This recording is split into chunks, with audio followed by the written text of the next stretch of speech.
وقال الله تعالى في كتابه الكريم وهو أصدق قائل بعد أعوذ بالله من الشيطان الرجيم بسم الله الرحمن الرحيم سبحان الذي أسرى بعبده ليلا من المسجد الحرام إلى المسجد الأقصى الذي باركنا حوله لنريه من آياتنا إنه هو السميع البصير صدق الله العظيم سبحانك لا علم لنا إلا ما علمتنا إنك أنت العليم الحكيم رب اشرح لي صدري ويسر لي أمري واحلل عقدة من لساني يفقه قولي ربنا افتح بيننا وبين قومنا بالحق وأنت خير الفاتحين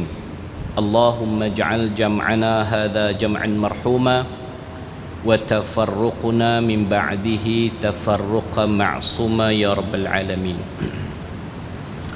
Muslimin dan muslimat, hadirin mukminin yang dirahmati Allah. Alhamdulillah, thumma alhamdulillah. Syukur kita ke hadirat Allah Subhanahu wa taala di atas limpah rahmat, nikmat Allah, izin Allah, inayah Allah yang telah memilih kita untuk berada di dalam rumahnya di tempat yang penuh dengan keberkatan dan di dalam suatu majlis yang dilimpahi dengan rahmat Allah Subhanahu wa taala.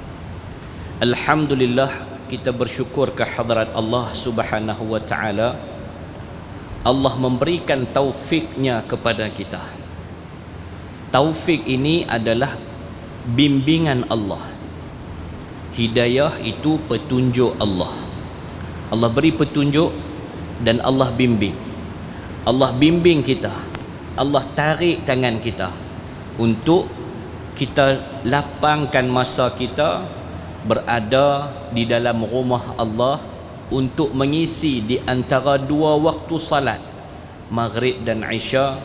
Sama-sama kita mengimarahkan rumah Allah pada malam ini di dalam suatu majlis yang Nabi sallallahu alaihi wasallam gambarkan seperti mana raudhatun min riyadil jannah, sebagai sebahagian taman daripada taman-taman syurga.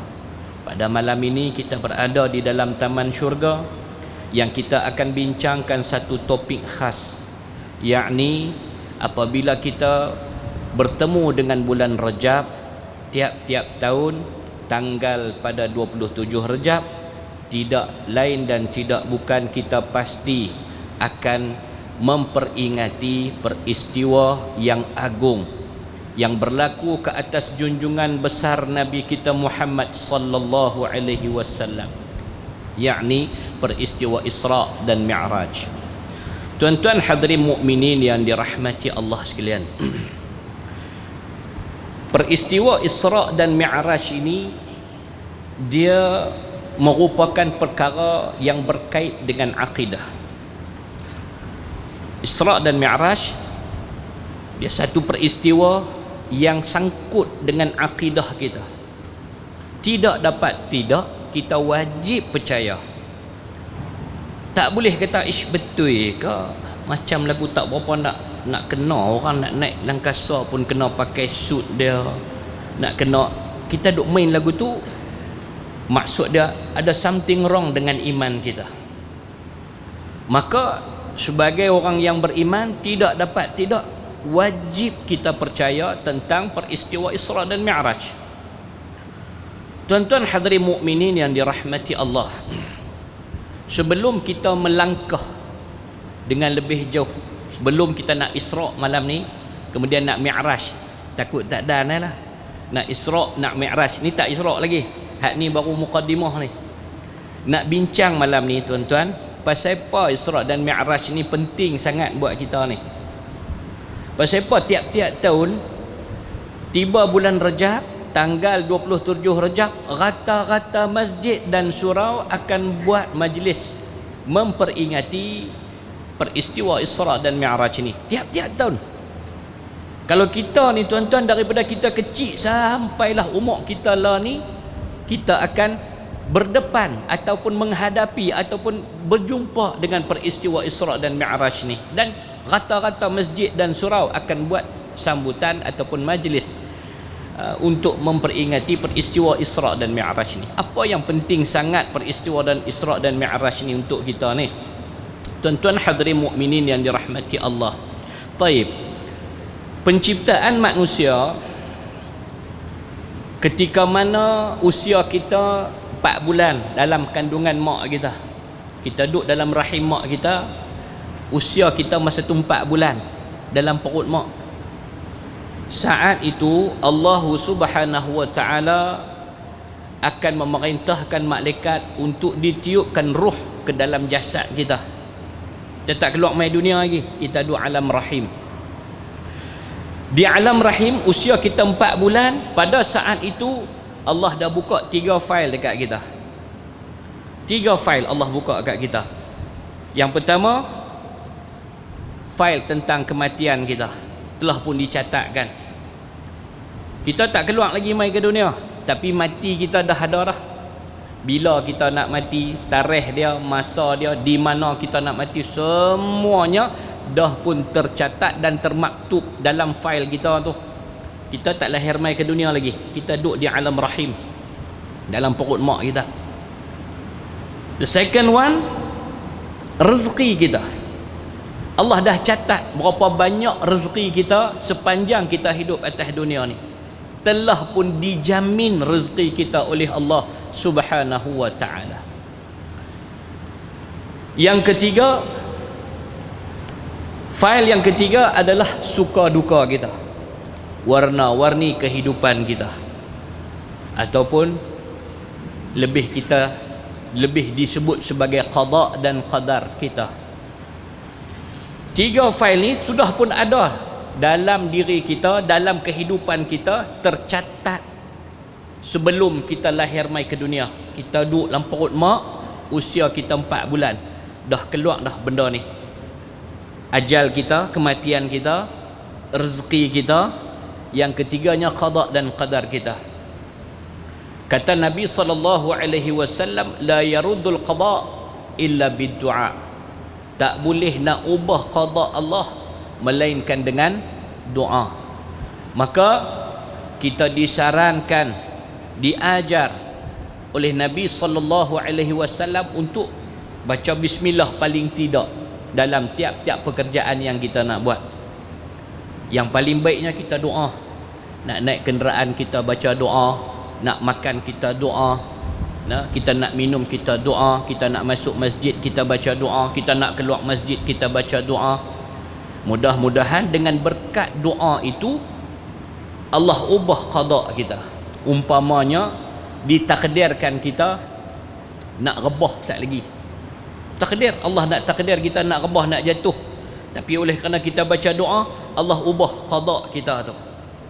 Tuan-tuan hadirin mukminin yang dirahmati Allah, 3 fail kita dah dibuka: mati, rezeki, qada dan qadar kita. Hadirin mukminin yang dirahmati Allah, dan kemudiannya kita dilahirkan ke dunia. Bila kita lahir mai ke dunia, tuan-tuan, kita mula mengenal alam dunia. Kenal daripada kita bayi, kemudian kita jadi kanak-kanak, dan selepas daripada tu, selepas kita memais, ada 3 perkara yang diwajibkan ke atas kita. Ada 3 perkara yang diwajibkan ke atas tiap-tiap orang Islam. Apa dia 3 perkara ni? Pertama, akidah. Yang kedua, syariat. Yang ketiga, akhlak. Ataupun lazimnya kita sebut, pertama tauhid, yang kedua syariat, yang ketiga tasawuf. 3 benda ni telah pun tercatat ataupun wajib ke atas kita, 3 perkara ni. Baik, dalam bab akidah pula dia terbahagi kepada uluhiyah, rububiyah, uluhiyah. Kita duk mengaji bab tauhid, kuliah tauhid kita duk main mengaji, dengar apa itu tauhid rububiyah, apa itu tauhid uluhiyah. Rububiyah semua orang Tapi kita ni orang beriman uluhiyah. Nah, dalam uluhiyah ni kita bincang bab zat Allah, kita bincang, kita mengaji tentang af'alullah, dan kita mengaji tentang sifatullah. Dalam uluhiyah ni ada 3 benda ni.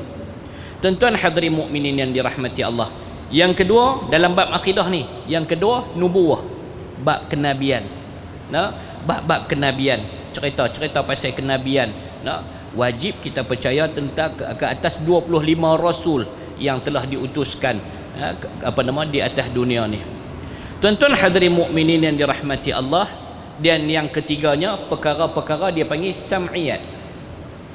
Sam'iyat ini perkara-perkara yang sami'na wa ata'na. Sami'na wa ata'na. Yang ni yang kita nak bincang ni dalam bab Isra' dan Mi'raj. Sami'na wa ata'na. Kita dengar cerita pasal Isra' dan Mi'raj, kita dengar, wa ata'na, kita taat, kita percaya tentang peristiwa Isra' dan Mi'raj. Dan yang keempatnya dalam bab akidah itu disebut sebagai al-ghaibiyat. Nah, perkara-perkara yang ghaibiyat. Tuan-tuan hadirin mukminin yang dirahmati Allah, 2 perkara ni, sam'iyat dan ghaibiyat ini yang kita akan bincangkan dalam bab Isra' dan Mi'raj. Inilah yang dibahaskan dan kita wajib percaya. Hadirin mukminin yang dirahmati Allah, wajib juga kita percaya bahawa peristiwa Isra' dan Mi'raj itu berlaku secara sedar dengan jasad Nabi SAW. Walaupun ada beberapa pandangan dan perbahasan para ulama yang kata melibatkan roh, ada yang dalam mimpi dan sebagainya, tetapi kita ni hadirin mukminin yang dirahmati Allah, jumhur ulama mengatakan bahawa peristiwa Isra' dan Mi'raj itu berlaku ke atas Rasulullah sallallahu alaihi wasallam secara sedar dan bersama-sama dengan jasad Nabi sallallahu alaihi wasallam. Hadirin mukminin yang dirahmati Allah, besarnya peristiwa Isra' dan Mi'raj ini, Allah mulakan ayat ini, ayat yang menceritakan tentang peristiwa Isra' dan Mi'raj itu dengan kalimah subhana. Tu imam kita jadi imam tadi, rakaat yang pertama baca surah pertama, ayat pertama daripada surah Al-Isra'. A'udzu billahi minasyaitonir rajim. Subhanalladzi asra bi'abdihi lailan minal masjidil harami ilal masjidil aqsa alladzi barakna hawlahu linuriyahu min ayatina innahu huwas samiul basir. Kalimah yang dimulakan dengan subhana, subhana, maha suci Allah. Satu kalimah yang menunjukkan besarnya peristiwa ini, dahsyatnya peristiwa ini, kagumnya peristiwa ini, sebab tak ada siapa pun yang boleh melepasi alam ini melainkan junjungan besar Nabi kita Muhammad sallallahu alaihi wasallam.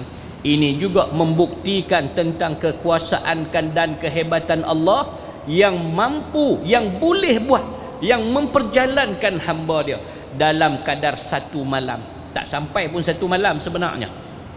Sebab tu kalau nak bincang dari sudut sains, sains memang tak boleh terima benda ni. Ini yang membabitkan akidah dan juga keimanan kita kepada Allah Subhanahu wa taala. Hadirin mukminin yang dirahmati Allah sekalian.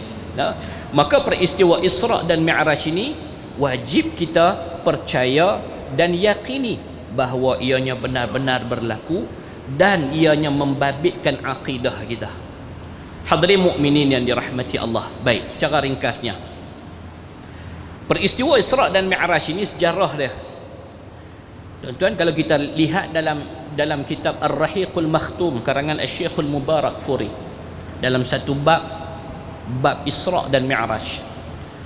Ar-Rahiqul Makhtum itu satu kitab yang dikarang tentang sejarah Nabi Muhammad sallallahu alaihi wasallam daripada sebelum kelahiran Nabi sehinggalah kewafatan Nabi sallallahu alaihi wasallam. Satu kitab yang sangat bagus untuk dibaca dan ditelaah dan dimengaji pun. Kitab tu bagus. Sirah Nabi sallallahu alaihi wasallam dalam kitab yang tebal itu dia ada satu bab. bab Isra' dan Mi'raj. Tuan-tuan hadirin mukminin yang dirahmati Allah, perbahasan ulama, dia kata ada banyak pandangan. Ada ulama yang mengatakan bahawa berlaku dalam bulan Ramadan, ada yang kata berlaku dalam bulan Rabiul Awal, ada yang kata berlaku ketika mana Nabi diangkat menjadi Rasul, ada yang kata ketika mana tahun kelima kenabian Nabi diangkat angkat dalam peristiwa Isra' dan Mi'raj. Tetapi keseluruhan ulama dan kebanyakannya ulama bersetuju mengatakan bahawa peristiwa Isra' dan Mi'raj itu berlaku pada tanggal 27 Rejab. Bila? Pada tahun ke-12 kenabian.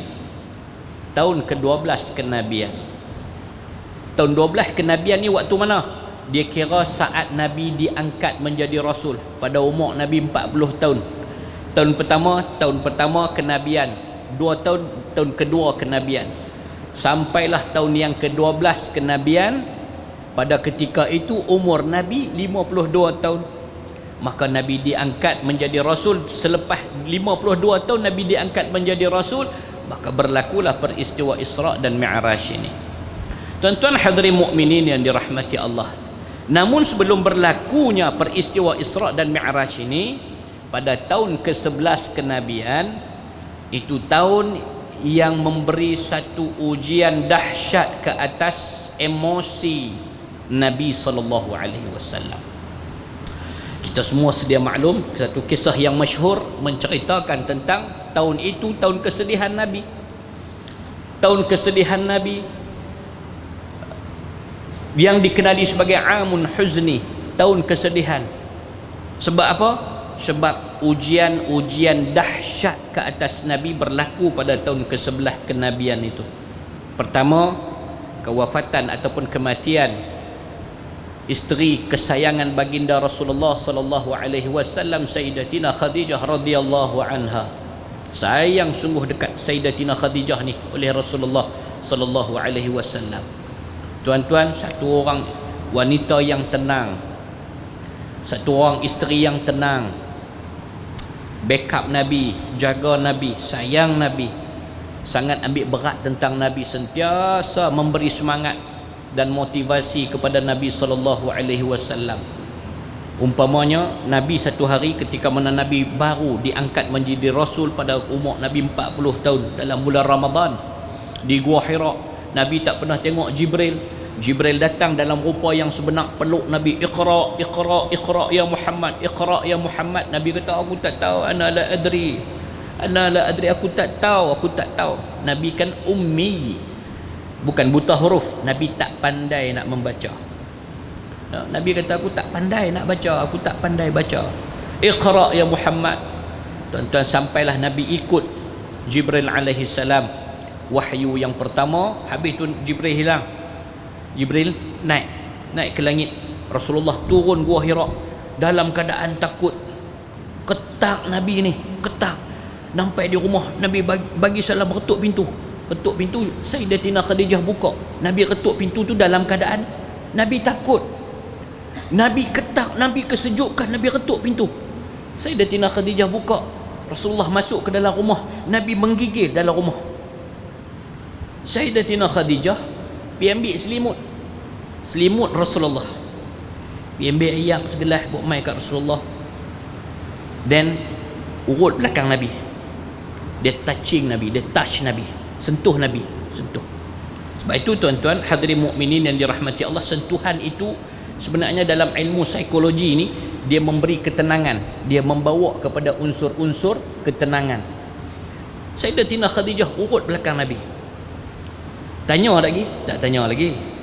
Sampai Nabi minum ayak, Nabi duduk, Nabi relax, Nabi agak tenang, baru tanya, wahai suamiku, pasal apa ni? Apa yang telah terjadi? Barulah Rasulullah cerita sekian.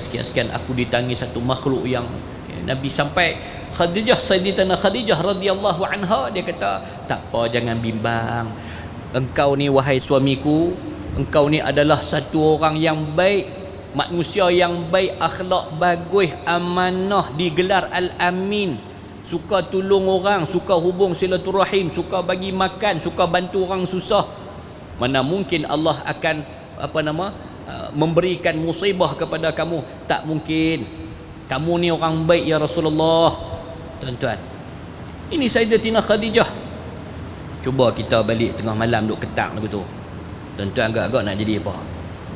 Balik rumah sampai motor motor ketuk pintu, kok. Ketuk pintu ni tak buka lagi pintu. Bagi salam, Assalamualaikum. Dia ketuk pintu ni sampai bincut jari-jari ni, tak buka lagi pintu. Sampai mai-mai buka. Awak ni, awak yang jadi macam tengok hantu ni. Tuan-tuan, kalimah mula yang sambut kita. Kita pun balik duduk atas sofa sengap ketak tu. Mai duduk sebelah. Awak ni, abang ni macam kena sampuk ni pasal apa ni? Tu dia. Nah. Khadijah, dia tak push Nabi, dia tak asak Nabi, dia biar Nabi relax, tapi dia tak jauh daripada Nabi. Dia duduk sebelah Nabi, sengap, duduk urut Nabi. Dia tahu ini Khadijah. Macam mana Nabi tak sayang dekat dia? Nabi stres berhadapan dengan musyrikin Mekah. Balik mai Sayyidatina Khadijah bagi semangat, bagi motivasi. Tuan-tuan hadirin mukminin yang dirahmati Allah sekalian, Rasulullah sangat sayang kepada Sayyidatina Khadijah, sehingga kan Sayyidatina Khadijah ketika nak meninggal dia, nak menghembuskan nafas yang terakhir, berpesan dia kepada Rasulullah, wahai suamiku ya Rasulullah, kalaulah aku dah mati nanti, gunalah tulang-tulang aku ni untuk guna menyebarkan agama Allah, untuk sebarkan agama Allah. Kalau boleh ambil tulang-tulang aku ni, guna. Tuan-tuan muslimin hadirin mukminin yang dirahmati Allah. Sebab tu Nabi sedih. Satu-satunya isteri Nabi yang melahirkan zuriat keturunan Nabi sallallahu alaihi wasallam. Hadirin mukminin yang dirahmati Allah, dalam kitab Rahiqul Makhtum, selepas 3 hari, selang 3 hari, bapa saudara dia pula, bapa saudara baginda Rasulullah pula menghembuskan nafasnya yang terakhir. Tuan-tuan, 2 orang tulang belakang Nabi, satu tunjang Nabi. Tulang belakang Nabi Sayyidatina Khadijah radhiyallahu anha, tunjang Nabi yang duk backup Nabi, yang duk pertahankan Nabi, bapa saudara dia Abu Talib bin Abdul Muttalib. Tuan-tuan, sayangnya Rasulullah kepada Abu Talib ni bukan kepalang. Nabi tak ada bapa. Nabi lahir mai ke dunia, Nabi tak ada bapa. Nabi tak pernah melihat wajah ayahnya. Namun apabila Abu Talib ambil Nabi, diberi amanah oleh Abdul Muttalib, pasal apa? Ketika mana Nabi kecil, berebut 2 orang ni, satu Abu Lahab, satu Abu Talib. Masa tu Abdul Muttalib nak meninggal dunia. Bila Abdul Muttalib nak meninggal dunia, panggillah Abu Lahab mai duduk sebelah Abdul Muttalib. Abu Talib pun mai duduk sebelah Abdul Muttalib. Duk berebut. Abu Lahab kata, "Ya, mai Muhammad dekat cik ni," kata. "Cik nanti bela Muhammad, cik akan bagi segala kemewahan." Ayah bukan tak tahu, cik orang kaya. Cik ada harta. Cik akan beri kasih sayang sepenuhnya kepada Muhammad. Apa saja yang Muhammad nak, cik nanti bagi. Abu Talib pula kata, "Ayah," dia kata, "cik ni dengan Abdullah, kami 2 beradik. Kami tak ada adik-beradik lain dah. Itulah satu-satunya abang dia," dia kata. Jadi bila tak ada, dia rindu ke abang dia.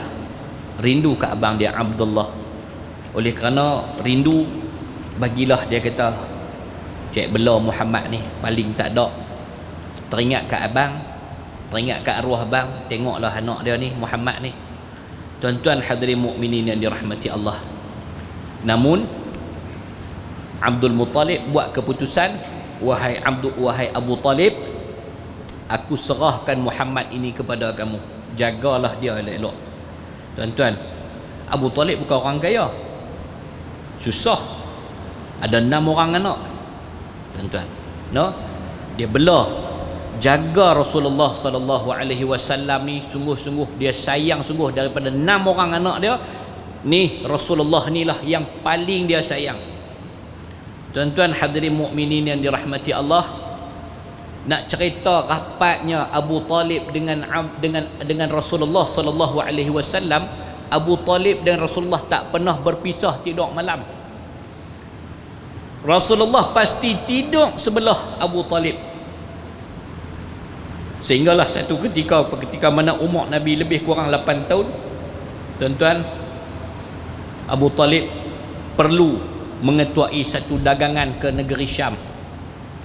Jadi nak kena berdagang lah, tinggal lah, balik pergi di rumah, duduk bersembang dengan isteri dia. Rasulullah masa tu kecil, umur 8 tahun lebih kurang. Duduk dengar Abu Talib sembang dengan isteri dia. Dia kata, abang nak kena pergi ke Syam ni, nak memimpin amanah kaum Quraisy untuk bawa berdagang di Syam. Sepanjang abang tak ada ni, jagalah Muhammad elok-elok. Rasulullah dengar apa nama Abu Talib nak pi, lari dia masuk nak pi tidur Nabi sengap. Rasulullah, Abu Talib tengok, weh lah, Muhammad tak tidur lagi. Abu Talib lari pi kat Rasulullah. Rasulullah tidur mengiring, duk teriak. Abu Talib duduk sebelah, duk peluk Rasulullah. Peluk Rasulullah. Tuan-tuan, apa kata Abu Talib?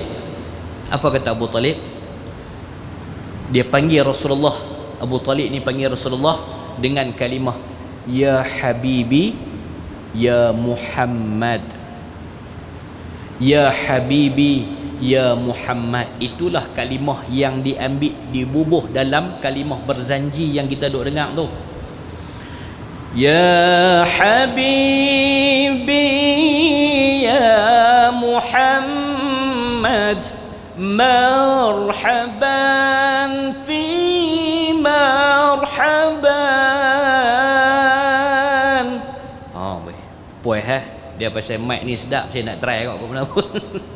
Tuan-tuan hadirin mukminin yang dirahmati Allah, ya Habibi, ya Muhammad, panggil Rasulullah ni, wahai kekasihku, ya Muhammad. Awak ni teriak pasal apa? Tuan-tuan, apa panggilan Rasulullah kepada Abu Talib? Ya Abi, wahai bapakku.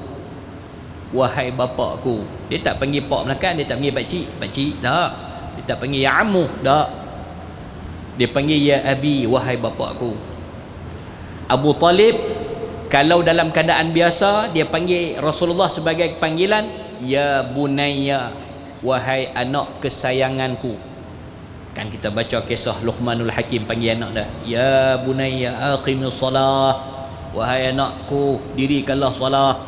Kan Luqmanul Hakim panggil anaknya dengan panggilan ya Bunayya. Ya Bunayya itu wahai anak kesayanganku. Tapi malam tu Abu Talib tak panggil Rasulullah ya Bunayya, dia pergi peluk Nabi kat belakang. Nabi tidur mengiring, Nabi duk teriak. Abu Talib tidur sebelah dia, peluk dia. Ya Habibi, ya Muhammad, dia panggil. Wahai kekasihku, wahai Muhammad. Awak yang duk teriak ni pasal apa? Dia kata ayah nak pergi tinggal cik, ayah nak tinggal Muhammad, ayah nak pergi berdagang. Nanti bila ayah tak ada, cik nak tidur dengan siapa? Cik rindu kat ayah. Rasulullah tak kata cik lah. Saya kita kata, weh, Rasulullah cakap tak lah, ni nak dialog nak bagi kita faham. Rasulullah kata, nanti ayah nak pergi siapa? Cik nak tidur dengan siapa? Lah sekali Abu Talib tak lepas habis, dia kata tak apa, esok siap, jom kita pergi sekali. Ayah pun tak lepas nak tinggal kamu wahai Muhammad. Ayah pun tak lepas. Tuan-tuan, pilah tu dalam peristiwa yang dalam perjalanan jumpa dengan Buhaira, seorang pendeta Yahudi, pendeta Nasrani yang tengok tanda-tanda kenabian kepada Rasulullah. Masa itulah peristiwa tu. Betapa kasih dan sayangnya, eratnya, rapatnya hubungan Rasulullah dengan Abu Talib ni tuan-tuan, yang menyebabkan Nabi apabila bapa saudara dia ni meninggal dunia, dia duduk teringat sweet memorable depa ni. Duk teringat balik, Allah apa menekanku. Mai orang nak buat Nabi ni, Abu Talib ni mai duk berdepan ni, dia jumpa aku dulu. Jangan duk sentuh anak aku, anak menekanku ni, anak aku ni. Tuan-tuan, duk teringat balik Nabi menyebabkan Nabi sedih. Dan yang menyebabkan Nabi lebih sedih apabila Abu Talib tidak sempat untuk melaungkan atau mengungkapkan kalimah la ilaha illallah. Rasulullah duduk sebelah Abu Talib. Ya abi, wahai bapakku, sebutlah kalimah la ilaha illallah. Tak mau sebut, mengaku cik Muhammad Rasulullah pun tak apa dah, tapi sebut kalimah la ilaha illallah. Akan ku pertahankan kamu wahai bapakku, wahai bapak saudaraku, di hadapan Allah, kerana engkau telah menyebut kalimah la ilaha illallah. Yang sebelah no Abu Lahab, dia kata, Abu Talib, hang ingat, hang jangan duk nak mengkhianati agama tok nenek kita. Hang ingat, tuan-tuan, yang kata Abu Lahab ni. Akhirnya Abu Talib menghembuskan nafasnya. Kata ulama tidak sempat, walaupun ada sebahagian ulama kata ada disebut, tapi sebahagiannya mengatakan Abu Talib tidak sempat sehingga turun ayat tu kan, kamu tidak dapat memberi hidayah kepada siapa yang kamu suka, sebaliknya Allah lah yang memberikan hidayah. Tuan-tuan hadirin mukminin yang dirahmati Allah, Nabi sedih dan bertambah sedih apabila Abu Talib tidak sempat mengungkap kalimah la ilaha illallah. Temenung Nabi. Yang puak-puak musyrikin Quraisy ni duk kata, hang pasanglah Muhammad, hang nasib hang lah, hang tunggu Ustaz, kami tahu nak buat lagu mana kat hang, hang nanti Ustaz. Depa duk atuk rencana macam mana nak buat kat Nabi ni. Pasal apa? Dah tak ada dah orang yang membela Nabi SAW. Nabi down, Nabi stres, Nabi tertekan. Akhirnya Nabi bawa diri ke Taif. Tuan-tuan, di Taif Nabi duduk 10 hari, sebagian ulama kata 7 hari. Duduk di Taif, mula duduk sembang elok sampai hari penghujung. Dihina Nabi, dikeji Nabi, dihambat, diupah budak-budak untuk kejar Nabi dan punggai Nabi, baling Nabi dengan ketui batu. Liga Nabi ni, kejar Nabi, baling batu sampai berdarah kaki Nabi, buku-buku lali Nabi tu berdarah habis. Tuan-tuan hadirin mukminin yang dirahmati Allah, Nabi dihina dengan sebegitu rupa. Nabi lari banyak, jadi peristiwa, satu peristiwa yang malaikat yang menjaga gunung-gunung tepi keliling tu mai turun jumpa Nabi. Ya Rasulullah, doa ke Allah, mai kami nak empak puak-puak Taif ni. Rasulullah kata jangan, depa ni tak tahu. Depa tak tahu apa yang depa buat. No? Nabi doa supaya Allah bagi hidayah kepada zuriat keturunan penduduk-penduduk Taif, agar zuriat keturunan depa ni akan jadi orang yang beriman berkat doa Nabi. Tuan-tuan hadirin mukminin yang dirahmati Allah, Nabi nak masuk Mekah tak boleh dah. Pasal apa? Duk tunggu tu, hak duk tunggu dengan pedang, hak duk tunggu dengan lembing, hak duk tunggu dengan anak panah. Nabi masuk, depa nak bunuh Nabi. Sehingga kan Nabi jumpa, saya tak ingat nama seorang tu, ada dalam sirah, Nabi jumpa dengan satu orang pembesar Quraisy. Nah, pembesar Quraisy ini bagi jaminan dekat Nabi, kira macam suaka politik lah. Nabi masuk ke Mekah, dia kata bersama aku Muhammad, aku bagi jaminan siapa-siapa tak boleh apa-apakan Muhammad ni. Tuan-tuan, jadi Nabi boleh masuk pergi ke Mekah. Tuan-tuan hadirin mukminin yang dirahmati Allah, namun pada satu malam Nabi sedih. Itu yang panggil Amul Huzni. Dalam 3 peristiwa ini, peristiwa kematian Sayyidatina Khadijah, peristiwa kematian Abu Talib, dan peristiwa Taif, yang memberi satu orang kata apa, sisi gelap, maksud dia pengalaman sangat pahit kepada Nabi, itu adalah peristiwa di Taif. Nabi duk teringat ni, aku macam mana aku nak jalankan dakwah ni, macam mana aku nak buat. Nabi down. Sehingga kan satu malam Nabi duduk di Kaabah, sehingga kan Nabi terlena di situ. Ni baru nak berlaku peristiwa Isra dan Mi'raj. Nak berlaku peristiwa Isra, Mi'raj tak lagi. Atani Jibril fi lailatul Isra, dalam sebuah hadis, aku telah didatangi Jibril pada malam aku nak diisrakan. Jibril datang bersama Mikail dengan seekor haiwan yang bernama Buraq. Tuan-tuan, Nabi dikejutkan oleh Jibril. Nabi tengok, ya Jibril, siapa ni? Ni Mikail, kata Nabi, kata Jibril. Itu haiwan apa? Ini Buraq. Kata Nabi SAW dalam sebuah hadis, Buraq ni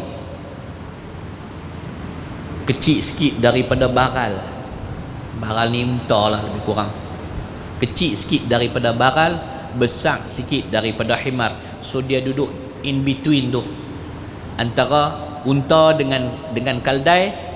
Borak ni dia antara tu, tengah-tengah tu.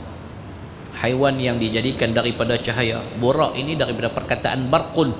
Barqun ini maksud dia kilat, cahaya, halilintar. Jadi sebab itu borak ini kecepatan dia itu kecepatan cahaya.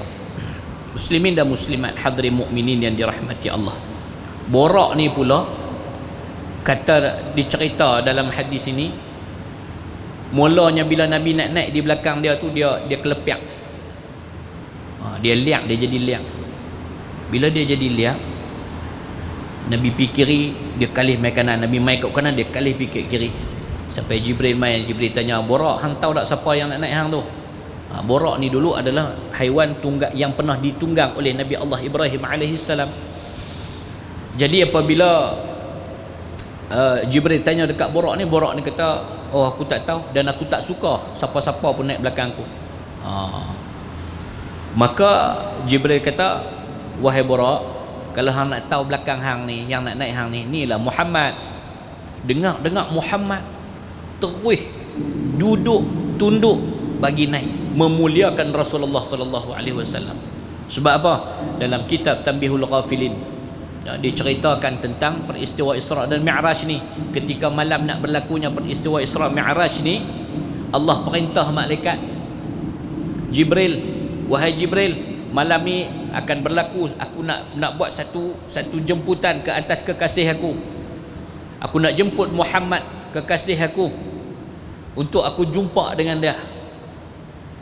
Engkau turun ke syurga, pergi ambil Borak untuk kekasihku tunggang dia. Jibril pun turun pergi di syurga, tengok Borak ni menetang dalam syurga. Tengok, banyak Borak ni, nak ambil hak mana satu?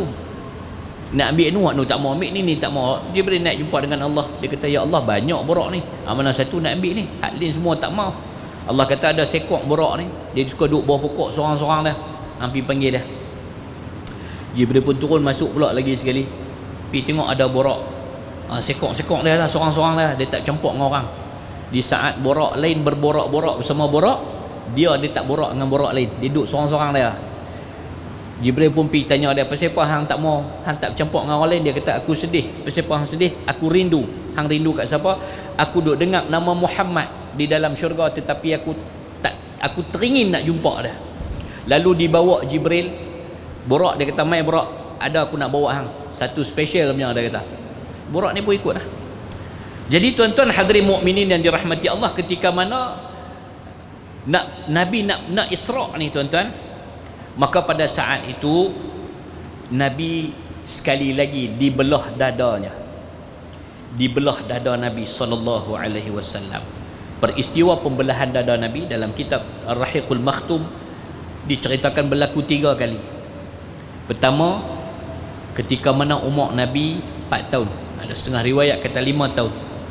Ketika mana bersama dengan ibu susuannya di kampung tu. Nabi duduk tengah main, budak-budak umur 4 tahun 5 tahun ni duduk seronok berlari, ligan hang aku, ligan aku ligan hang, lari. Jibril mai sama Mikael ambil Rasulullah, bawa pergi balik bukit, belah dada Nabi ni. Budak-budak ni tengok, apa pakcik dua orang ni nak bawa Muhammad ni? Depa pun ikut tengok dibelah dada Nabi. Masa berlaku peristiwa pembelahan dada Nabi ni, budak-budak ni lari masuk kampung, dia kata Muhammad mati dah, ada orang belah dada Muhammad. Tuan-tuan, itu pertama kalinya. Pertama kali. Dan disebabkan peristiwa itu, Rasulullah dihantar balik kepada Abdul Muttalib. Pasal tak berani, takut saat lagi jadi sungguh. Hadirin mukminin yang dirahmati Allah, itu peristiwa yang pertama, pembelahan dada Nabi. Yang kedua berlaku ketika mana umur Nabi 40 tahun, ketika mana Nabi diangkat menjadi Rasul, sekali lagi dibelah dada Nabi. Dan yang ketiga, inilah ketika mana umur Nabi 52 tahun, ketika mana nak berlaku peristiwa Isra wal Mi'raj. Dibelahnya dada Nabi, dibawa satu bekas emas yang berisi air Zam-Zam, lalu dicuci hati Nabi. Ini simboliknya tuan-tuan. dimasukkan, dibersihkan hati Nabi, diletakkan semula di dalam dada Nabi, dan bersama-sama dengan itu dimasukkannya iman, ilmu dan hikmah di dalam dada Nabi sallallahu alaihi wasallam. Selepas itu dicantumkan semula dada Nabi, barulah Nabi naik Buraq tadi ni, dan bermulalah episod Isra. Ni baru naik Isra. Boleh kah? Kita bagi berapa malam ni? Ikut saya. Pasang lah. Pasanglah. Tuan-tuan hadirin mukminin yang dirahmati Allah, kita ringkas-ringkaslah insya-Allah. Baik. Bermula perjalanan Nabi daripada Makkah. Nabi naik Buraq. Nabi kata Buraq ni sejauh mata memandang, saujana mata memandang, di situlah tapak dia sampai. Sejauh mana Buraq dipandang, di situ dia akan sampai. Ini Buraq. Tuan-tuan, checkpoint yang pertama, Nabi berhenti di satu kawasan lapang. Maka Jibril tanya kepada Rasulullah, ya Rasulullah, tahu tak ni apa dia? Dia kata, tak tahu, malam. Tak tahu. Inilah satu tempat yang satu hari nanti kamu akan datang ke sini. Ini tempat namanya Taibah, yang mana selepas daripada peristiwa Isra dan Mi'raj, Nabi akan berlaku satu peristiwa besar pula, yakni peristiwa hijrah. Nabi berhijrah ke Madinah, sampai di Madinah, sampai masa tu nama dia Taibah, lalu Nabi ubah nama Taibah menjadi Madinah Al-Munawwarah, berkat nama yang Nabi beri kepada bumi Taibah itu disebut sampai ke hari ini Madinah Al-Munawwarah. Jibril perintah Rasulullah, dia kata kat Rasulullah, ya Rasulullah, tunai solat 2 rakaat di sini. Maka Nabi pun tunai solat sunat 2 rakaat. Lepas tu sambung perjalanan, berhenti di satu tempat. Jibril tanya Rasulullah, tahu tak mana ni? Dia kata tak tahu, ni atas bukit ni. Atas bukit lah. Inilah namanya Tursina, tempat saudaramu berkata-kata, bercakap-cakap dengan Allah Subhanahu wa taala. Di sinilah, di Tursina ni lah, ya Rasulullah, tunai solat 2 rakaat. Nabi pun tunai solat sunat 2 rakaat. Lepas tu terus lagi perjalanan, satu perjalanan di satu tempat namanya Madian. Nabi berhenti di Madian. Jibril tanya, Rasulullah tahu tak tempat ni? Rasulullah kata tak tahu, ni namanya Madian. Tunailah solat 2 rakaat di sini. Nabi pun tunai solat sunat 2 rakaat.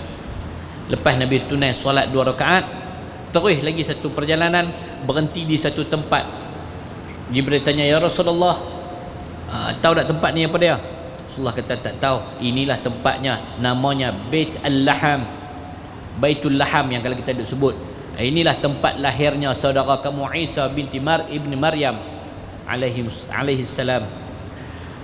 Rasulullah tunai solat 2 rakaat di situ, dan checkpoint yang terakhir adalah di satu tempat namanya Bait Al-Muqaddis. Baitul Muqaddis di Masjidil Aqsa, Nabi tunai solat 2 rakaat mengimamkan para nabi-nabi yang lain. Selepas itu baru berlaku peristiwa Mi'raj. Hadirin mukminin yang dirahmati Allah, tempat-tempat ni, checkpoint yang disebut ni, Nabi berhenti daripada Mekah, Nabi berhenti Madinah. Tuan-tuan, para ulama eskatologi, mereka melihat peristiwa Isra dan Mi'raj ini seperti mana back to the future, kembali ke zaman akan datang. Dia menceritakan peristiwa-peristiwa yang akan berlaku baik di zaman Rasulullah hatta sampai ke hari ini. Berlaku, Nabi berhenti di satu tempat namanya Taibah, kerana selepas itu akan berlaku peristiwa hijrah. Then Nabi berhenti di satu tempat Tursina. Di bukit Tursina ni tuan-tuan, di satu tempat bukit Tursina, nak menceritakan kepada Nabi bahawa di tempat ini Nabi Musa berkata-kata dengan Allah, bercakap-cakap dengan Allah. Sebentar lagi kamu akan bercakap dengan Allah secara directnya, secara sedarnya. Nabi berhenti pula di Madian. Madian ini satu tempat yang duduk di dalam wilayah Syam. Tuan-tuan, hari ini apa jadi pada wilayah Syam hari ini tuan-tuan? Tuan-tuan tengok di Syria hari ini tak berkunjung padam. No. Madian ni dulu, Madian lah ni namanya Jordan. Wilayah Syam ni Syria, Jordan, Lebanon dan Palestin. Ini wilayah Syam dulu. Tuan-tuan, wilayah inilah ya, kata ulama eskatologi, akan berlaku dalam sebuah hadis Nabi disebut akan berlaku satu peristiwa besar, dia panggil Malhamah Al-Kubra di dalam wilayah Syam ni. Di antara dua gunung, satu gunung Amik, satu gunung Dabiq, tuan-tuan, berlaku Malhamah Al-Kubra. Nah, hadirin mukminin yang dirahmati Allah. Kemudian Nabi berhenti di Bait Al-Laham. Di Bait Al-Laham ni tempat lahirnya Nabi Isa alaihi salam. Kata ulama, para ulama, Nabi Isa ni nak menunjukkan bahawa akhir zaman Nabi Isa akan turun bagi membunuh Dajjal la'natullahi alaihi. Dan akhirnya Nabi berhenti di Baitul Maqdis, kerana di Baitul Maqdis itulah akan menjadi pusat pentadbiran di akhir zaman nanti. Hadirin mukminin yang dirahmati Allah, peristiwa Isra dan Mi'raj ini, peristiwa Isra ini menunjukkan peristiwa-peristiwa yang akan berlaku baik di zaman Nabi ataupun di zaman kita ni, tuan-tuan. Hadirin mukminin yang dirahmati Allah, selepas daripada tu barulah berlaku peristiwa Mi'raj. Nabi naik ke langit, meninggalkan langit dunia. Tuan-tuan muslimin dan muslimat, hadirin mukminin yang dirahmati Allah, Nabi melepasi tujuh petala langit. Langit yang pertama, dalam sebuah hadis dia cerita Nabi berjumpa dengan Nabi Adam alaihissalam. Hadis panjang, tuan-tuan, dalam kitab Imam Ibn Hajar Al-Asqalani, dalam kitab Isra wal Mi'raj. Imam Ibn Hajar Al-Asqalani menghimpunkan hadis-hadis yang berkenaan dengan peristiwa Isra dan Mi'raj. Hadirin mukminin yang dirahmati Allah, dalam sebuah hadis panjang Nabi cerita, di langit pertama Nabi jumpa dengan Nabi Adam alaihi salam.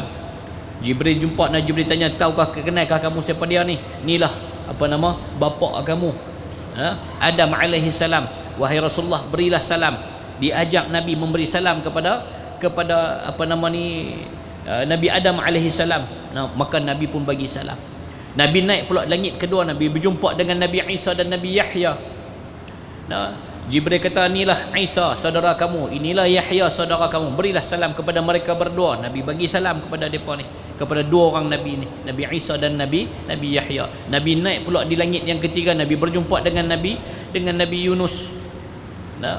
Ada setengah riwayat kata Nabi Nabi Yusuf berjumpa, dah bagi salam. Naik pula langit keempat, jumpa dengan Nabi Idris. Naik pula langit kelima, berjumpa dengan Nabi Harun.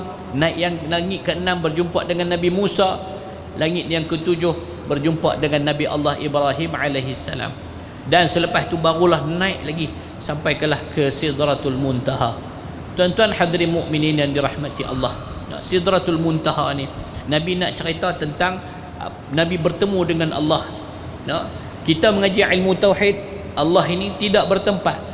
Allah bukan duduk di Sidratul Muntaha, tetapi pertemuan Nabi dengan Allah itu berlaku di satu tempat namanya Sidratul Muntaha. Apa maksud Sidratul Muntaha? Sidrah ini maksud dia teratai, bunga teratai. Muntaha itu platform, satu kawasan yang luas. Dia berlaku di situ. Nak gambar tak erti, Nabi cuma habaq, Nabi cuma sebut Sidratul Muntaha. Tuan-tuan, di situ Jibril tak boleh masuk. Jibril tak boleh melepasi kawasan itu. Di satu garisan, Nabi kata kat Jibril, ya wahai Jibril, takkanlah engkau nak tinggalkan sahabatmu masuk seorang-seorang, jomlah kita pergi sekali.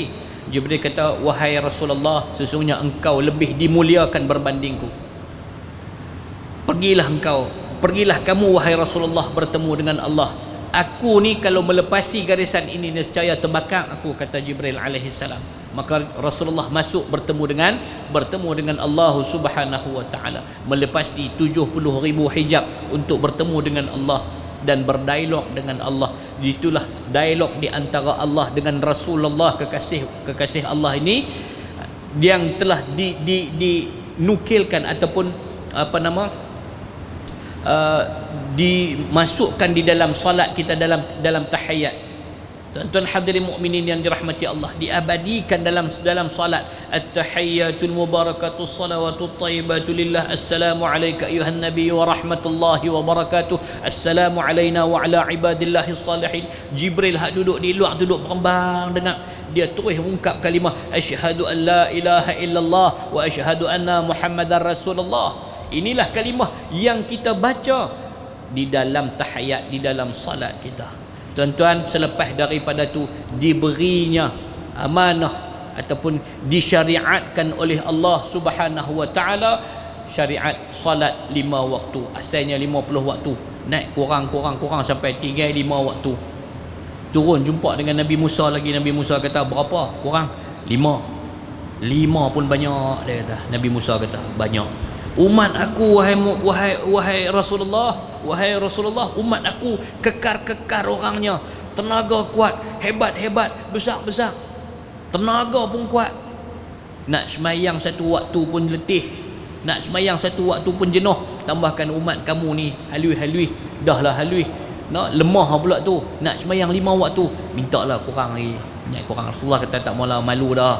Kalau aku naik lagi Allah tak bagi terus. Dan aku nak lah ni satu-satunya buah tangan yang aku boleh bawa balik bagikan dekat umat aku.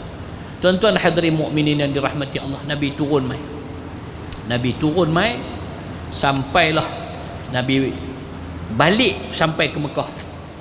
Bila sampai di Mekah ni tuan-tuan hadirin mukminin yang dirahmati Allah, Nabi sampai waktu tu sebelum subuh.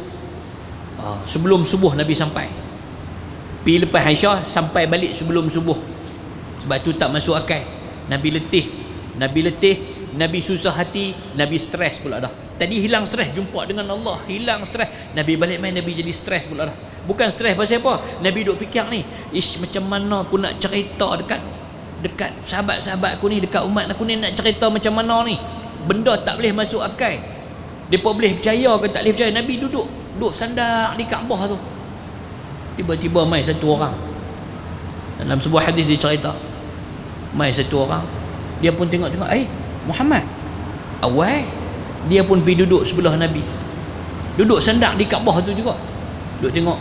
Muhammad, awak nampak lagu bahasa kita panggil laih, letih. Awak nampak lagu laih sangat, nampak letih sangat ni, nampak lagu duk susah hati pasal apa? Rasulullah kata, aku tak tahulah nak cerita macam mana ni. Awak pasal apa? Boleh tak kalau tak jadi satu keberatan bagi kamu wahai Muhammad, cerita mai kat aku, kot-kotlah aku boleh dengar. Maka Rasulullah ni orang betul tuan-tuan. Rasulullah cerita, aku ni sebenarnya daripada Baitul Maqdis. Apa dia? Daripada mana Muhammad? Daripada Baitul Maqdis. Baitul Maqdis? Baru ni duk nampak hang pi balik. Kemarin duk nampak dia dah. Bila pi? Semalam. Pi waktu mana? Pi lepas Isya semalam ni. Semalam dia dah. Waktu malam dia dah. Hang pi semalam, lo ni sampai balik mai sini dah. Dia kata cantik. Tuan-tuan agak siapa dia tu? Abu Bakar kah? Sayyidina Ali kah? Umar kah? Dia ni lah Abu Jahal, tuan-tuan. Abu Jahal ni tuan-tuan, kita duk ingat dia jenis mangkit lambat. Rupanya dia pun mangkit awal. Nabi sampai sebelum subuh, dia keluar Kedah sebelum subuh tu, duduk sebelah Nabi. Tuan-tuan, kalau kita jenis duk mangkit subuh gajah ni leceh, malu kat Abu Jahal. Abu Jahal mangkit awal. Hadirin mukminin yang dirahmati Allah sekalian, Abu Jahal tanya Nabi, dia kata, wahai Muhammad, betul ke apa yang hang cerita ni? Betul, aku bukan takat pi Baitul Maqdis, aku naik sampai ke langit berjumpa dengan Allah. Tu hang naik sampai ke langit. Tuan-tuan, muka ayat muka ni tak berubah. Kotlah ayat muka Abu Jahal ni nampak lagu nak pemain, lagu nak Kenan, lagu nak dak. Dia tunjuk rasa simpati, dia tunjuk rasa teruja, dia tunjuk ayat muka dia ni macam dia nak tahu sangat. Tak berubah ayat muka Abu Jahal ni. Abu Jahal kata dekat Rasulullah, dia kata, wahai Muhammad, tak apa lah ni aku nak tolong hang. Hang mau tak kalau aku panggil semua ni orang-orang Quraisy ni, orang-orang Mekah ni, mai duk berimpun tang ni, hang cerita kat depa macam mana hang cerita kat aku lah ni. Mau tak? Abu Jahal kata, Rasulullah kata, boleh. Tuan-tuan, Rasulullah orang jujur,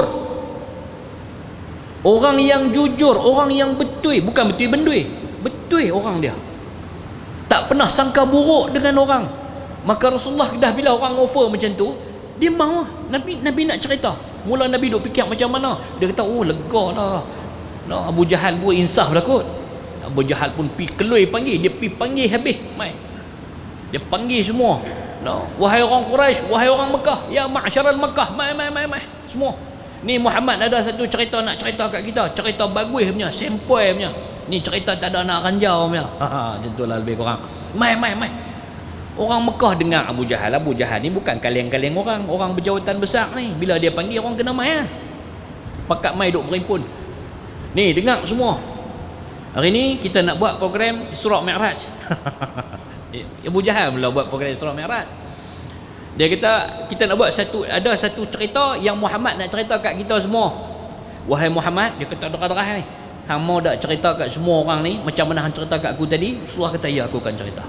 Nabi pun cerita daripada ni aku naik perjalanan Isra', aku sampai ke Baitul Maqdis. Lepas tu aku daripada Baitul Maqdis aku naik sampai ke Sidratul Muntaha, lepas langit satu, langit dunia, langit sampai, dan aku balik mai.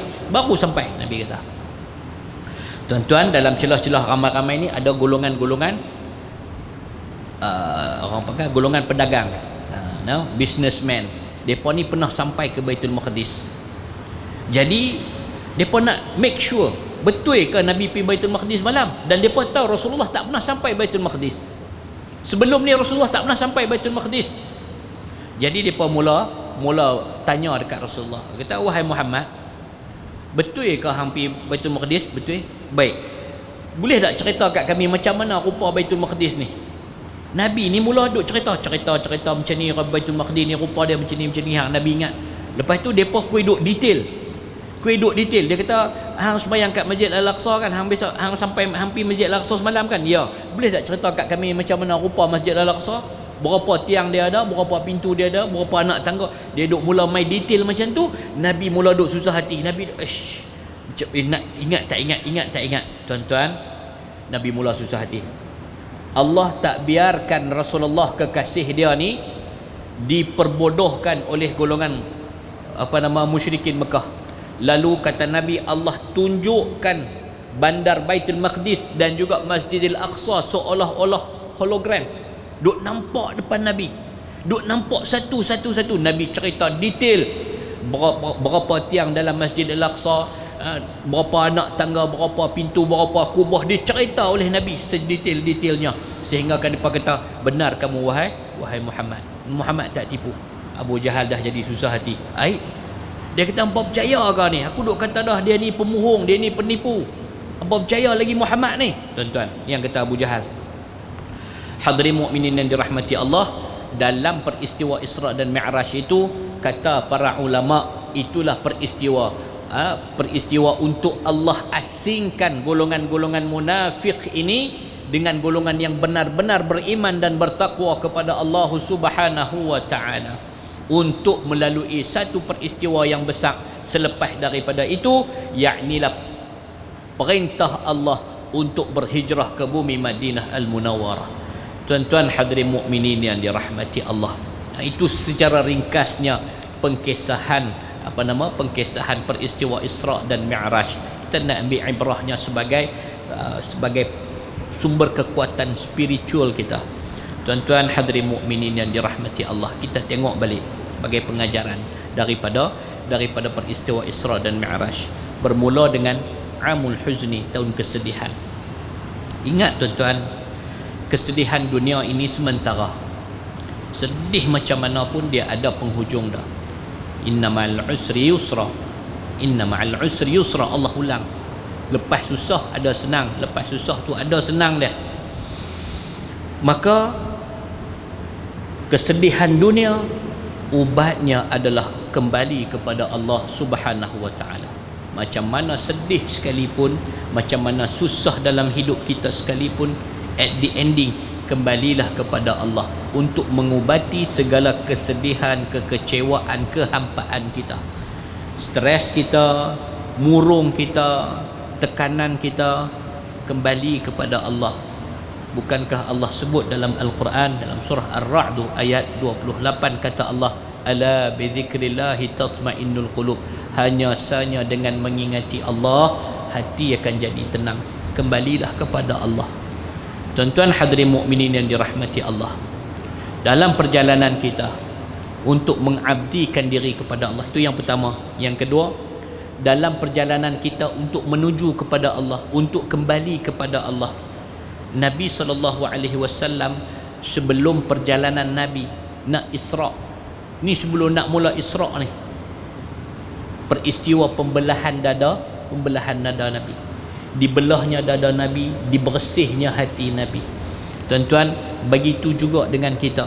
Dalam usaha kita nak kembali kepada Allah, nak mendekatkan diri kepada Allah, sudah tentunya kita perlu melalui satu proses penyucian jiwa, ataupun kita sebut sebagai tazkiyah an-nafs. Menyucikan hati, menyucikan jiwa kita, buang segala sifat-sifat yang mazmumah, buang sifat hasad dalam hati kita, buang sifat ego dalam hati kita, buang sifat dengki dalam hati kita. Tak mau ada sifat khianat, tak mau ada sifat iri hati, tak mau ada sifat suka bermusuh, tak mau ada sifat benci membenci. Kerana itu bukan ajaran yang dibawa oleh Nabi sallallahu alaihi wasallam. Sifat suka bermusuh, sifat suka hasad, sifat suka dengki, sifat suka benci, sifat suka menabur fitnah dan sebagainya, ini sifat yang diajar oleh syaitan.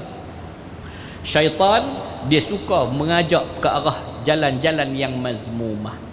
Hadirin mukminin yang dirahmati Allah, bersihkan hati kita dengan banyakkan istighfar kepada Allah Subhanahu wa taala untuk kembali menuju kepada Allah.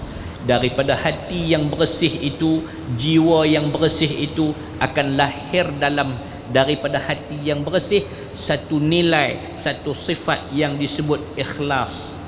Bila ikhlas, inilah amalan yang akan diterima oleh Allah Subhanahu wa taala. Kita buat sesuatu mengharapkan keredaan Allah, bukan mengharapkan keredaan manusia, bukan mengharapkan sanjungan dan pujian manusia. Kita mengharapkan keredaan Allah, maka apa yang kita buat, pekerjaan yang kita buat akan ada nilai barakah dia di situ.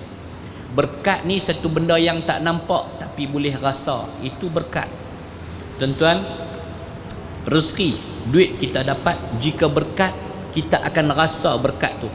Semua orang boleh rasa, keluarga kita boleh rasa, kita juga boleh rasa, sebab duit yang kita dapat itu berkat. Tapi kalau tidak ada berkat, kita akan tak rasa duit tu. Pergi ke mana? Pergi ke mana? Dah habis dah. Tuan-tuan, bila ada berkat, kita akan rasa, tuan-tuan. Sebab berkat ini tak nampak tetapi boleh dirasa.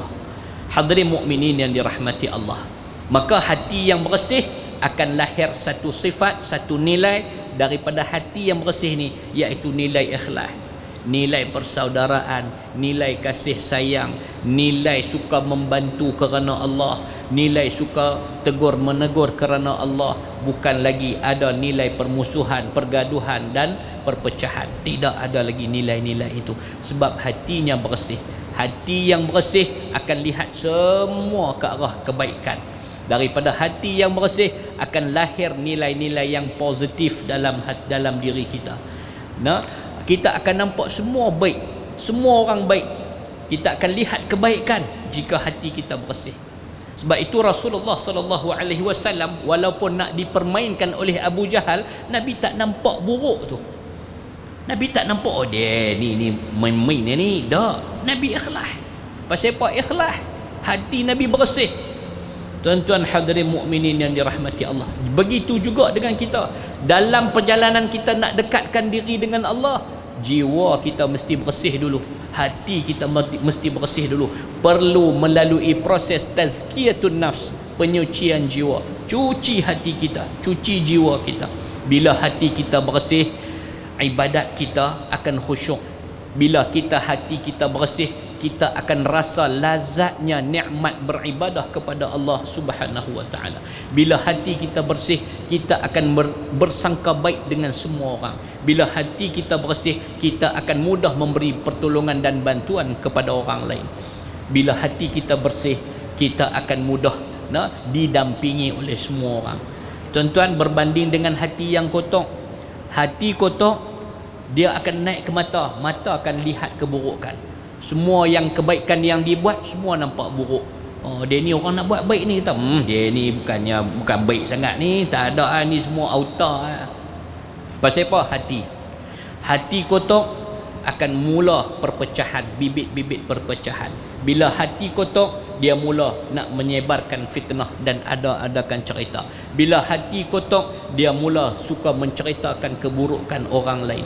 Bila hati kotor, dia mula nampak kebaikan orang, itulah keburukan. Dia mula nampak apa saja yang orang buat semua tak kena di mata dia. Tuan-tuan, jaga hati kita, sebab hati tempat jatuhnya pandangan Allah Subhanahu wa taala. Allah tak tengok rupa parah, Allah tak tengok harta benda, Allah tak tengok pangkat kedudukan kita, tetapi Allah tengok hati kita. Sejauh mana hati kita bersih. Sebab itu orang yang ingin mendekatkan diri dengan Allah, dia sentiasa menjaga hatinya agar hatinya sentiasa bersih. Tatkala Allah melihat hati dia sentiasa bersinar. Tuan-tuan hadirin mukminin yang dirahmati Allah. Nah, baik, itu yang kedua. Yang ketiganya, perjalanan malam. Perjalanan Nabi berlaku di waktu malam. Subhanalladzi asra bi'abdihi lailan. Berlaku di waktu malam. Apa pengajaran yang kita boleh ambil? Ibrah yang kita boleh ambil supaya ianya memberi makna kepada spiritual kita, iaitulah ketika mana kita ingin bermunajat kepada Allah, carilah di tengah malam nan syahdu. Kerana malam itu tenang, malam itu sepi, malam itu membuatkan kita bertambah khusyuk dengan pencipta kita. Bangkitlah di tengah malam, tunailah solat 2 rakaat untuk menunjukkan kita ini bermunajat, mengadu domba, mengadu kepada Allah Subhanahu wa taala. Mengadu segala hal, minta kepada Allah, mengadu kepada Allah, minta kepada Allah, bercakap-cakap dengan Allah pencipta kita. Alirkanlah air mata di tengah malam, mengenangkan segala dosa-dosa yang telah kita lakukan. Saat orang lain dibuai mimpi, kita bangun melawan mengantuk kita, melawan panggilan tempat tidur kita, melawan bantal dan selimut kita, semata-mata untuk sujud tunduk kepada Allah Subhanahu wa taala. Tuan-tuan hadirin mukminin yang dirahmati Allah, namun munajat kita di tengah malam itu, itulah rahsia kita dengan Allah, bukan tujuan untuk dicerita-ceritakan, bukan untuk digembar-gemburkan, untuk mendapatkan pujian dan sanjungan, bukan untuk kita menunjukkan bahawa kita ahli ibadat. Tidak, itu adalah urusan kita dengan pencipta kita, dengan kekasih kita. Tuan-tuan, seperti orang bercinta di tengah malam bercakap-cakap dengan Allah Subhanahu wa taala. Daripada keesokan harinya tutup mulut rapat, tak cerita semalam dengan Allah. Bercinta-cinta dengan Allah Subhanahu wa taala, berkasih-kasih dengan Allah Subhanahu wa taala. Sebab tu ibadat-ibadat kita di tengah malam bukan untuk tujuan dicerita, digembar-gemburkan. Yang keempat, perjalanan Nabi bersama Jibril alaihi salam. Tuan-tuan, apa ibrah yang kita dapat ambil, apa pengajaran yang kita dapat ambil untuk makna spiritual kita, untuk kekuatan spiritual kita? Tuan-tuan, Jibril ini diibaratkan kata ulama sebagai guru kepada Rasulullah sallallahu alaihi wasallam. Sebab itu hidup kita atas dunia, bila kita tuntut ilmu, kita mesti ada guru. Kita mesti ada guru untuk rujukkan kita. Kata Imam Al-Ghazali rahimahullahu taala anhu dalam kitabnya Ayyuhal Walad, kata Imam Al-Ghazali, carilah guru yang mursyid untuk kamu menuntut ilmu bersamanya. Kerana guru yang mursyid itu umpama seorang petani, seorang peladang yang menjaga tanaman-tanamannya. Imam Ghazali umpamakan guru yang mursyid ini seperti seorang petani. Sebab apa? Sebab petani ni, peladang ni, bila dia tanam pokok, dia akan pagang pokok dia. Hari-hari dia akan gembok, dia buh baja, dia jurui, dia siram, dia tengok ada rumput-rumput liang temucut, dia cabut, ada lalang dia cabut, dia bubuh baja, dia siram sampai pokok tu besar, sampai pokok tu akhirnya dapat menghasilkan buah yang manis. Itulah guru yang mursyid. Apabila dia ada anak murid, pertama sekali yang dia akan didik dan dia akan tekankan dan dia akan ajar kepada anak muridnya, itulah adab dan akhlak pertama sekali.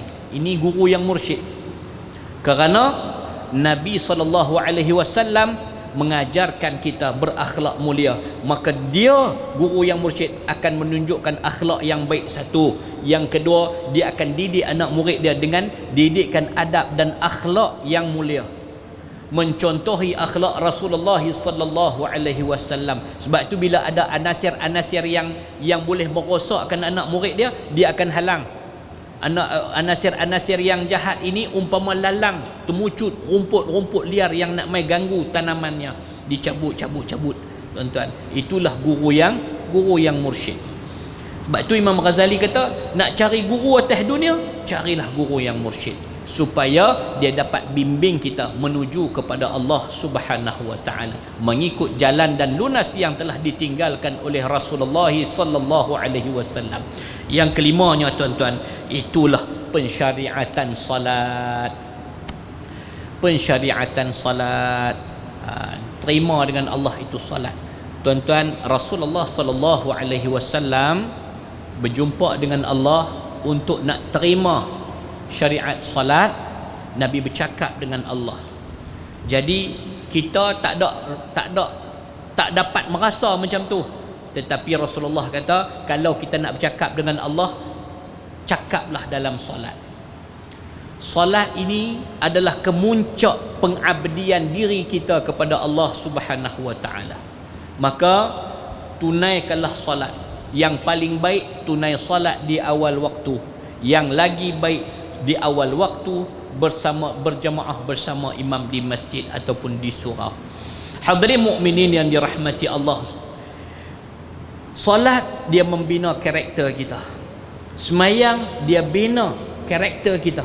Karakter sebagai orang Islam, karakter sebagai orang yang beriman kepada Allah. Bukankah Allah Subhanahu wa taala sebut dalam Al-Quran, a'udzubillahi minasyaitonir rajim, wa inna salata tanha 'anil fahsya'i wal munkar. Nah, dalam surah Al-Ankabut ayat 45, kalau tak silap saya. Wa aqimus salah, kata Allah Subhanahu wa taala, wa aqimus salah inna salata tanha 'anil fahsya'i wal munkar wa la dzikrullahi akbar wallahu ya'lamu ma tasna'un. Allah sebut dalam surah Al-Ankabut, nah, aqimus salah, dirikanlah sembahyang. Nah, dirikanlah sembahyang. Inna salata tanha 'anil fahsya'i wal munkar. Sembahyang ni akan cegah kamu dua perkara. Pertama, fahsya, akhlak yang tak elok, perbuatan keji, perangai huduh, kelaku tak senonoh. Ni akhlak akan, sembahyang akan pembetui akhlak kita, dia akan cegah kita akhlak yang tak elok. Yang kedua, mungkar, perbuatan keji dan perbuatan mungkar, dosa, maksiat kepada Allah Subhanahu wa taala. Sebab itu orang yang semayang, orang yang tak reti berdusta, orang yang semayang, orang yang tak reti berbohong, orang yang semayang, orang yang tak reti ambil hak orang yang semayang, orang yang amanah, orang yang semayang, orang yang tinggi nilai integritinya, orang yang semayang akhlaknya indah, orang yang semayang adabnya luhur, adabnya sopan. Hadirin mukminin yang dirahmati Allah. Namun ada orang semayang tapi pasal apa akhlak tak elok. Orang semayang kelaku huduh, orang semayang pemohong kuat, orang semayang tikar nombor ekor, orang semayang pecah amanah, orang semayang makan rasuah dan sebagainya. Pasal apa ada macam tu? Cek balik. Kata ulama, kena cek balik dari sudut wudu dia, dan kemudian solat dia. Tuan-tuan, jangan kata kita semayang kita dah betul. Cek balik solat kita, especially tengok balik rukun solat tu, yang 13 rukun solat tu. Kan dia pecah 3, rukun qauli, rukun qalbi, rukun qauli, rukun fi'li. Tengok balik 3 tu. Rukun qalbi niat dan tertib, rukun qauli, nah, takbiratul ihram, Paling tak ada kata ulama dalam mazhab Imam Syafi'i kita ni tuan-tuan, paling tak ada qauli, bacaan kena dengar di telinga kita. Takbiratul ihram, Allahu akbar. Paling tak ada kena dengar telinga kita, kita tak boleh Allahu akbar. Tengok balik, Allahu akbar. Tak bunyi. Bila tak bunyi itu rukun. Bila rukun, semayang kita tak sempurna, semayang kita tak sah, maka kita kena semayang balik. Tapi adakah kita ambil berat tentang tu? Ambil berat tak saya semayang? Tuan-tuan, saya pernah pergi semayang satu tempat. Pergi semayang ni, saya pun lewat dah balik daripada Kuala Lumpur. Masa tu berhenti di satu tempat nak pergi semayang. Bila kita semayang, masa tu maghrib dah lewat dah. Dah duduk dekat-dekat nak masuk Aisyah dah. Saya pun semayang buat jamak siap-siap. Masuk nak pergi semayang di satu surau ni. Tengok-tengok ada dua orang semayang berasingan. Saya kata, betul ke kiblat kot tu? Sebenarnya kiblatnya kot ni. Tengok kot bumbung dekat siling tu, dia pelekat kecil ujung tu kecil sangat. Kot ni kiblat, betul ke kot ni? Kita pun buka handset, check balik. Oh betul kot tu. Lepas tu semayang kot betul. Saya pun duduk tunggu, tak nak tegur. Tak apalah, tunggu lah. Depa pun habis semayang. Mula seorang Pak Long ni, dia pun habis semayang, dia pun semak lah dengan tai-tai dia apa semua. Si abang, Assalamualaikum Pak Long. Waalaikumsalam. Dia tengok kita atas bawah, dia ingat kita tak sedekah. Dia kata, ni Pak Long nak abang. Abang apa? Ni kiblat kot ni, bukan kot depan. Kot ni kot. Dah, kot tu, kiblat kot tu dia nak telah pergi ke Kuala Lumpur. Dia kata, ni kiblat kita kot ni, nampak dia ujung ni kat sini. Oh tak perasan lah dia. Dia tak perasan lah.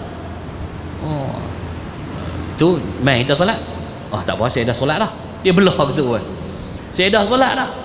Tuan-tuan, wahai solat tu tak sah tu. Pasal dia tahu lain kalau tak ada orang tegur dia balik itu mungkin tak apalah, dia tak tahu. Ni dah dia tahu. Dia tak apa, saya solat dah. Hak seorang lagi pun habis bagi sembahyang apa semua, dia takut saya habang kat dia kiblat tak betul, dia kalut pun keluar. Tuan-tuan hadirin mukminin yang dirahmati Allah, nak abang kata apa? Kita tak ada rasa Allahu akbar, aku silap. Dia kira semayang asal buat. Yang ni problem. Yang ni kita tengok balik, akhlak kita akan jadi tak elok. Pasal apa semayang kita? Kalau akhlak tak elok, cek balik semayang. Mesti ada yang something wrongnya. Kita dah rasa semayang kita betul. Jangan. Cek balik. Sebab itu nak semayang ni tuan-tuan, kena hati-hati, kena sungguh-sungguh, kena ada satu pengharapan kepada Allah Subhanahu Wa Taala. Hati-hati, kita tak mau ada unsur-unsur yang boleh mengganggu gugat khusyuk kita. Yang kedua, khusyuk itu maksud dia sungguh-sungguh. Yang ketiga itu tawaduk, merendah diri. Yang keempatnya pengharapan kita kepada Allah. Mudah-mudahan terimalah ibadatku, terimalah solatku. Kita ungkap dalam doa iftitah, inna salati wa nusuki wa mahyaya wa mamati lillahi rabbil alamin. Tiba-tiba kita tak sungguh-sungguh, kita tak harap pun sembahyang kita Allah terima. Sebab itu dalam hadis dicerita akhirat esok, bila kita sampai di depan Allah, perkara yang pertama yang akan disoal adalah sembahyang. Solat kita yang Allah akan tanya dulu. Bila solat kita ni bawa mai, Allah perintah malaikat, peronyok sembahyang ni lempak kat muka dia. Lebih kurang macam tu lah. Malaikat tengok, pasal apa ni sembahyang ni? Sembahyang apa? Sembahyang teringatkan lain. Allahu akbar, elok dah. Allahu akbar. Lepas tu mula duk teringat, sekejap lagi aku nak pergi tang ni, sekejap lagi nak kena beli nak kena beli. Tak khusyuk. Kata Allah Maha Besar. Bila kata Allah Maha Besar, qiyam tangan, ada benda lain di dalam fikiran kita yang lebih besar daripada Allah. Teringat kunci motor hutang mana, teringat kunci kereta, teringat anak tak ambil lagi, teringat hak nu, teringat hak ni, duit ni tak bayar lagi, sekejap lagi nak kena singgah kedai nak pergi beli barang. Tuan-tuan, hak itu lebih besar daripada Allah. Muslimin dan muslimat, hadirin mukminin yang dirahmati Allah. Maka kita semayang kita kena bagi betul-betul. Kerana inilah nilai ketinggian, kemuncak abdi kita kepada Allah Subhanahu Wa Taala. Di saat ibadat, pensyariatan ibadat lain hanyalah melalui wahyu, tetapi salat Allah jemput Rasulullah sallallahu alaihi wasallam untuk diberikan secara direct kepada Nabi sallallahu alaihi wasallam melalui peristiwa Isra dan Mi'raj. Hadirin mukminin yang dirahmati Allah, maka Allah sebut dalam Al-Quran, wasta'inu bis sabri was salah. ketika mana kita menghadapi segala kesedihan dunia, ketika mana kita menghadapi segala kesulitan di dalam hidup kita, wasta'inu bis sabri was salah, mintalah pertolongan kepada Allah melalui jalan sabar dan salat. Sabar banyak-banyak, banyakkan semayang. Nabi pernah ditanya kepada baginda Rasulullah, ya Rasulullah, bagaimana kamu menghilangkan sedih kamu, bagaimana kamu menghilangkan segala kesusahan dalam hati kamu? Maka kata Nabi SAW, aku menghilangkan segala kesusahan duniaku dengan 2 rakaat. Nabi menghilangkan segala kesulitan hidup dia, segala susah hati dia, segala tekanan dalam hidup dia dengan 2 rakaat. Nabi semayang 2 rakaat. Itulah hiburan bagi Nabi SAW. Hadirin mukminin yang dirahmati Allah sekalian, mudah-mudahan sikit sebanyak segala perkongsian ilmu pada malam ini dapat memberikan kita satu suntikan semangat untuk kita memantapkan spiritual kita, rohani kita, dalam kita menuju mendekatkan diri kepada Allah Subhanahu wa taala. Tuan-tuan, kata Ibnu Athaillah di dalam kitab hikamnya, dia kata tanda-tanda satu orang itu mendapat hidayah pada Allah daripada Allah ada 3. Nah, kata Ibnu Athaillah dalam kitab hikam dia kata di antara tanda-tanda satu orang tu dapat hidayah ada 3. Satu, dia kata peluang nak buat baik ni sentiasa ada. Peluang nak buat baik sentiasa ada. Ni orang dapat hidayah, tuan-tuan. Dia sentiasa nak buat baik ni, ada saja peluang untuk nak buat kebaikan, nak jadi orang baik, nak buat kebaikan, nak ajak orang melakukan kebaikan dan nak sebarkan kebaikan. Itu satu. Yang kedua, kata Ibnu Athaillah, sentiasa dihalang oleh Allah untuk melakukan kejahatan dan kemungkaran. Ini tanda orang dapat hidayah. Nak buat jahat, ada saja yang menghalang. Nak mengumpat, ada saja kata tak payahlah. Nak buat jahat, nak pecah amanah, ada saja benda yang menghalangnya. Itu tanda orang dapat hidayah. Yang ketiga, kata Ibnu Athaillah, orang dia sentiasa mengharap kepada Allah, sentiasa pasrah kepada Allah dalam hidup dia. Tuan-tuan hadirin mukminin yang dirahmati Allah, ada 4 amalan. Ada 4 amalan untuk meringankan azab kita, azab kita di dalam kubur. Ada 4 amalan untuk meringankan azab di alam barzakh ataupun menghalang kita daripada azab di alam barzakh, siksaan alam barzakh. Pertama, tajdidus syahadah, sentiasa memperbaharui syahadah, mengucap 2 kalimah syahadah. Tuan-tuan nak tidur malam, sebelum tidur mengucap siap-siap, kod esok tak bangkit dah. Kod malam ni malam last kita. Jadikan amalan sebelum tidur mengucap 2 kalimah syahadah. Bangkit tidur mengucap 2 kalimah syahadah. Dalam sembahyang cerita lain, ni duduk saja-saja mengucap, tuan-tuan. Nak rasa nak marah mengucap, merasa nak bebai mengucap, merasa nak buat benda tak elok mengucap, merasa nak buat benda baik mengucap, sentiasa mengucap asyhadu an la ilaha illallah wa asyhadu anna muhammadar rasulullah. Tajdidus syahadah, memperbaharui syahadah.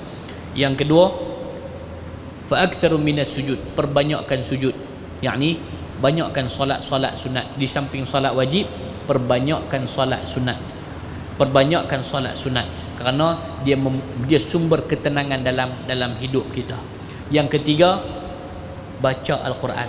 Al-Quran jangan tinggal. Rajin baca Quran. Tuan-tuan, tambah-tambah kita duduk di penghujung zaman, penghujung dunia ni, Quran tak boleh tinggal dah. Hari-hari kena baca Quran. Satu. Yang kedua, lazimlah membaca surah Al-Kahfi. Hari-hari jangan tinggal. Mudah-mudahan Allah selamat kita daripada fitnah-fitnah di akhir zaman ini. Tuan-tuan, yang keempatnya, sentiasa bersangka baik dengan Allah. Apa yang berlaku dalam hidup kita, pasti ada kebaikan yang Allah nak bagi dekat kita. Baik benda tu baik ataupun buruk, syukur kepada Allah satu dan bersangka baiklah dengan Allah.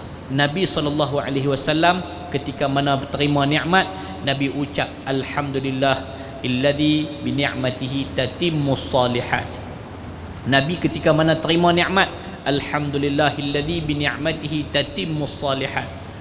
Nabi ketika mana terima musibah, benda yang Nabi tak suka, alhamdulillah ala kulli hal wa astaghfirullah ala kulli dhanbi. Tuan-tuan tengok, Nabi ajak kita terima nikmat alhamdulillah, terima musibah pun alhamdulillah. Pasal apa?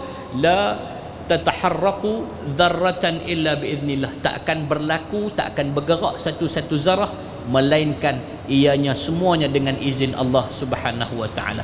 Tuan-tuan hadirin mukminin yang dirahmati Allah, mudah-mudahan Allah berkat pertemuan kita, Allah redha pertemuan kita, Allah berikan kita kekuatan dan suntikan semangat untuk kita beramal dengan sedikit ilmu yang kita perolehi pada malam ini. Saya minta ampun, minta maaf banyak-banyak di atas segala salah silap terkasak bahasa, tersalah bicara sepanjang saya kendalikan majlis ilmu bersama dengan tuan-tuan pada malam ini. Yang baik itu semuanya ilham daripada Allah Subhanahu wa taala, dan yang buruk itu datangnya daripada kelemahan dan kejahilan diri saya sendiri. Saya sudahi pertemuan kita pada malam ini dengan lafaz yang mulia. Aqulu qawli hadza wa astaghfirullahal azim li wa lakum. Wassalamualaikum warahmatullahi wabarakatuh. أعوذ بالله من الشيطان الرجيم. بسم الله الرحمن الرحيم. الحمد لله رب العالمين، والصلاة والسلام على أشرف الأنبياء والمرسلين وعلى آله وصحبه أجمعين. اللهم صل وسلم على سيدنا محمد وعلى آله وصحبه وبارك وسلم. اللهم افتح علينا فتوح العارفين بحكمتك، وانشر علينا من خزائن رحمتك، وذكرنا ما نسينا وعلمنا ما جهلنا برحمتك يا أرحم الراحمين. اللهم اجعل جمعنا هذا جمعا مرحوما، وتفرقنا من بعده تفرقا معصوما يا رب العالمين. اللهم يا الله، sesungguhnya pada malam yang berbahagia ini kami sama-sama menadah tangan merafa' sembah, mohon merayu kepadamu ya Allah, agar apalah kiranya Engkau jadikanlah perhimpunan kami pada malam ini menjadi suatu perhimpunan yang mendapat rahmat dan kasih sayang-Mu ya Allah, dan Engkau jadikanlah perpisahan kami sebentar nanti juga perpisahan yang turut mendapat keampunan, keredaan dan perlindungan daripada-Mu wahai Allah. ربنا عليك توكلنا وإليك أنبنا وإليك المصير. ربنا آتنا في الدنيا حسنة وفي الآخرة حسنة وقنا عذاب النار. وصلى الله على سيدنا محمد وعلى آله وصحبه أجمعين والحمد لله رب العالمين. تقبل الله منكم.